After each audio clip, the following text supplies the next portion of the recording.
No fotos de ti, no fotos de tu familia, solo a través la ventana de la mar. Right about the time that I had my spiel ready, the door shut.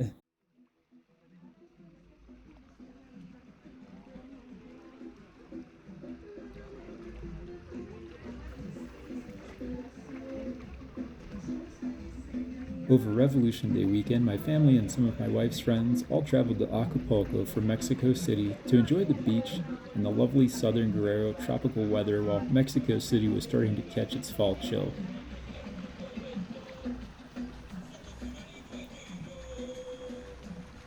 There's so much to do and see in Acapulco, whether you want to just hang out in the pool and stay cool during the humid days,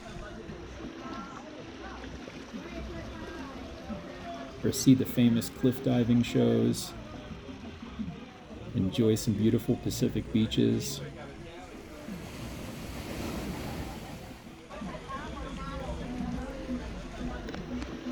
or eat at fabulous restaurants. However, there were two places in particular that caught my eye a little bit off the beaten path. I couldn't find much of anything on YouTube about them, and nothing in English when I did. I even saw some locals commenting things like they had no idea about these sites and they lived in Acapulco. One is a fort dating back to 1615, which served as an outbuilding to the larger Fuerte San Diego down the hill. The other is an arrested development from the 1960s, which took me down one of the weirdest stories I've read in a long time and makes me wonder if it altered the history of an entire neighborhood. Let's start by walking up the very steep hills into the La Mira neighborhood. So, a little disclaimer to anybody who wants to visit this area. For every 100,000 people in Acapulco, 110 is the victim of murder, earning it the silver medal for the most murders per capita worldwide. Compared to the deadliest US city, we get to St. Louis in 14th place on the same list at 60 per 100K, or 50 less than Acapulco. Acapulco's murder rate is higher than the toll taken on Mexicans by every form of heart disease. So, if you value your heart health, keep bullets out of it by taking precautions when you go out and about. At the house we rented, I did hear gunfire in a nearby neighborhood on Friday evening, and I found stories in the news later on of at least 3 people who were shot over the weekend. Okay, it's enough of me being your dad now. Let's get to the footage. It's like climbing a mountain.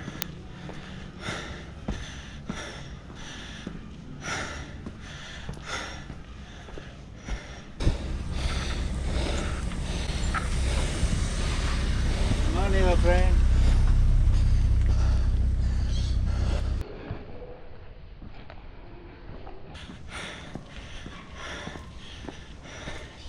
My wife gave me a ride to this neighborhood, but there's no data on my phone.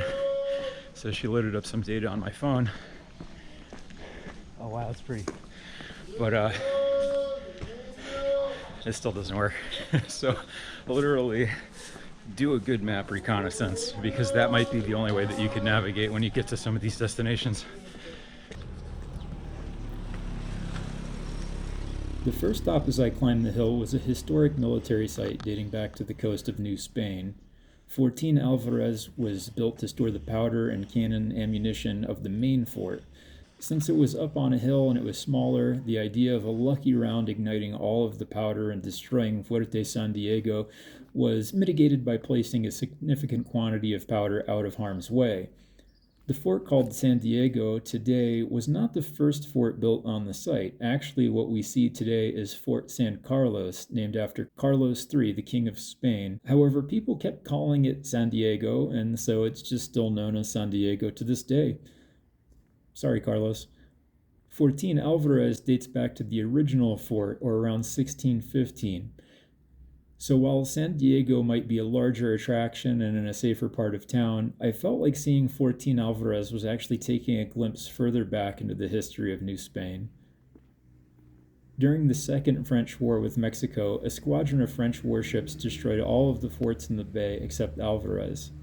Alvarez never lowered its flag, and while the cannons, mounts, and I would imagine the gunners that were placed this far from the main forts were essentially the B team, they kept the guns blazing at the French, not even reaching halfway to their ships during the first day of the battle.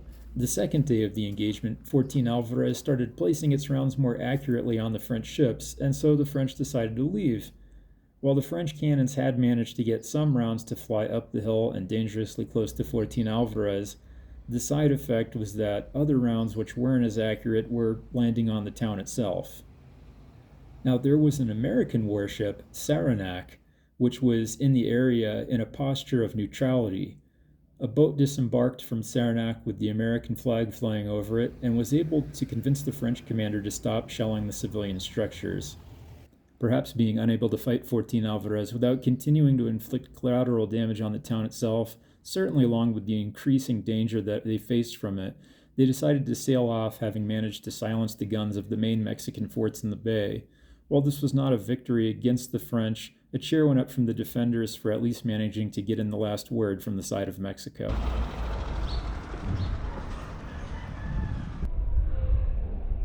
After I left Fortin Alvarez, just around the corner in La Mira is one of the wackiest architectural stories that I've ever heard of.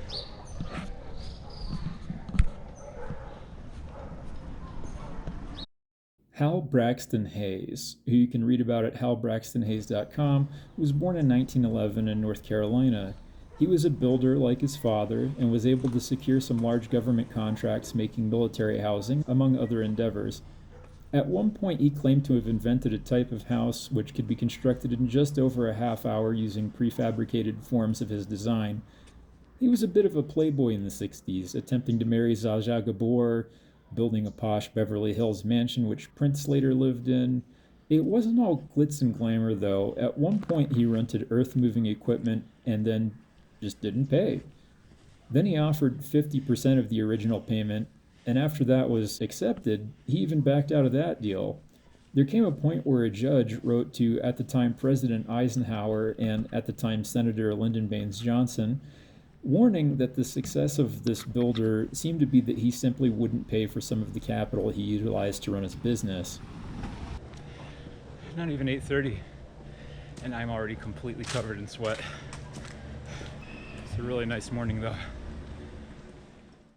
At one point, he goes missing when a lot of people were looking for him, and then returns and holds a press conference at the bar of a Sunset Strip hotel and basically says, "I wasn't missing, I was working all over the world. Now here's everybody's money. I wrote $40 million in checks, okay? Now I'm off to go get drunk on the town." So some people followed him along, and at one point he's rumored to have said apparently to himself, "I'm ruined. I'm a ruined man," and then he collapsed. I think my favorite thing about that story is that this is the 60s, and so there was no deflection. They asked his secretary the next day what his condition was, and she said, "Oh, he was tired and drunk and he fell down." One of his flights of fancy was to build a road up to the top of La Mira here in Acapulco and start the construction of a hotel that he planned to be 21 stories tall. Now, he made it 6 stories into his plans before the local government pulled the plug. In the fashion of his whole 34 minutes house build, Hayes had hired so many workers in the area and had them working all day and all night to put up the floors as fast as he could that he made it 6 stories into it before someone was like, "No way, one earthquake and your bizarre stone masonry skyscraper is going to fall into the ocean." Now, the best photos of the building that I could find when it reached its fullest form, well, these photos are from the 60s, they're taken in Mexico. I'm pretty confident that even with the highest definition cameras available, this thing would appear to be like a garbage sculpture. He even hung a car upside down off of the side of the cliff from the building to portray to the viewer that he had hung a car upside down over the cliff. This is an abandoned hotel. Well, it was never really finished. Man, what great views it would have had. Like, all I could see just through that hole right there is the ocean. It has seen better days. I'm not an architect, but if you're in an area where a military fort can get damaged by an earthquake, if it's made out of stone masonry, you probably don't want to build very tall with stone masonry right on the edge of a cliff. my degree is in communications.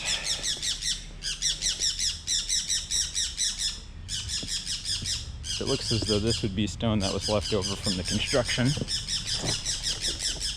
Try not to disturb it.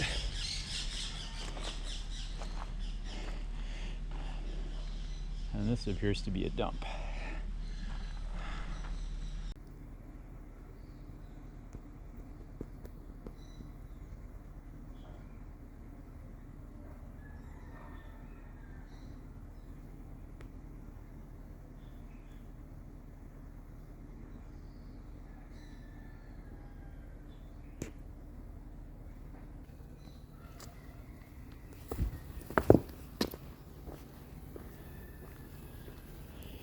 Oh my God, it is beautiful. Look.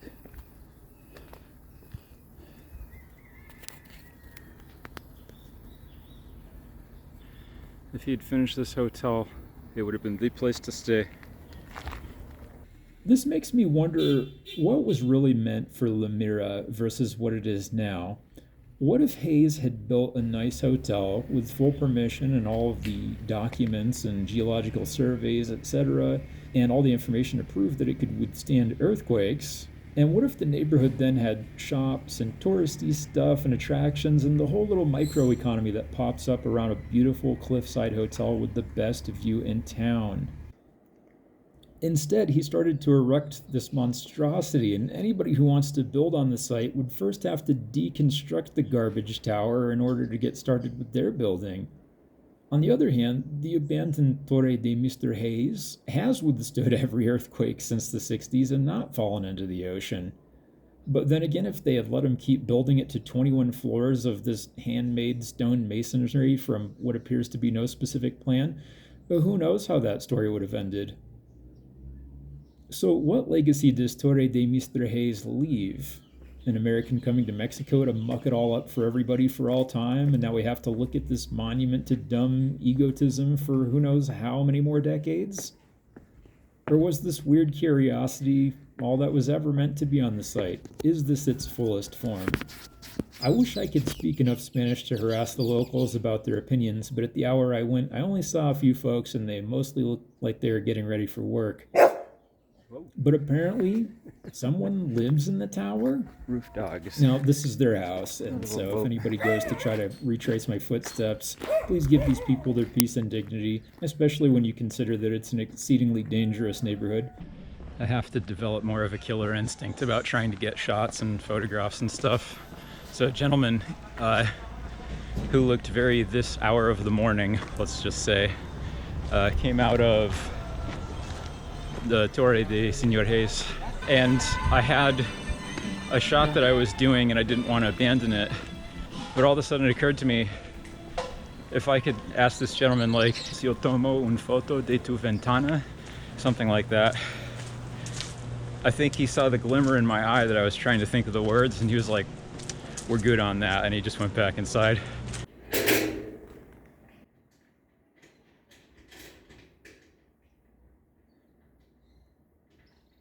I wonder what it must be like to live in the torre of another man's wildest unfinished dreams and have the view that he was meant to have for himself in his hotel of the endless Pacific right outside, inside of this decrepit, arrested development.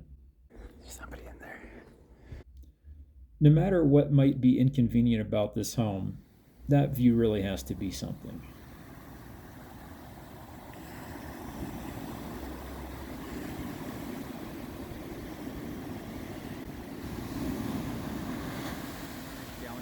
Coast of New Spain would sail through that harbor and go to the Philippines, where it would collect goods from India, China, Japan, the Philippines, porcelain, rugs, cotton, and then the highway that we drove on to get here, minus the tunnels and cutouts and things, that was the mule train path to go up to Mexico City and then beyond to Veracruz, where they would continue to send those goods over to Europe or anywhere that would buy them.